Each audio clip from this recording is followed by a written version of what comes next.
আজকে 11 দিনের মাথায় বাবা বাড়ি ফিরলো। এতটা জার্নি, এতটা ধকল করে বাড়ি ফিরেছে যে কি বলবো। তো যাই হোক, এখানে সবাই হাজির হয়ে গেছে।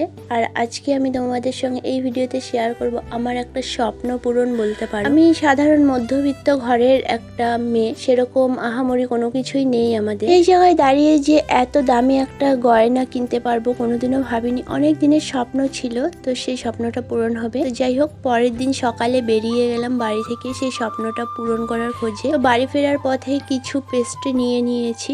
2 থেকে 3 বছর ধরে অল্প অল্প করে টাকা জমানোর ফলে এবং আরো কিছু গয়না যোগ দিয়ে আমি আমার এই গয়নাটা নিয়েছি। এই গয়নাটার পেছনে শুধুমাত্র আমার না, আমার মা বাবার রক্ত জল করা টাকা রয়েছে। তো যাই হোক, এই যে আমার ফাইনালি এই চেইনটা নেওয়ার শখ ছিল, তো ফাইনালি আজকে নিয়ে নিলাম এই চেইনটা। আমি ভাবতে পারিনি কোনোদিনও যে আমি এই চেইনটা বানাতে পারবো। কেমন হয়েছে অবশ্যই বলো। টাটা।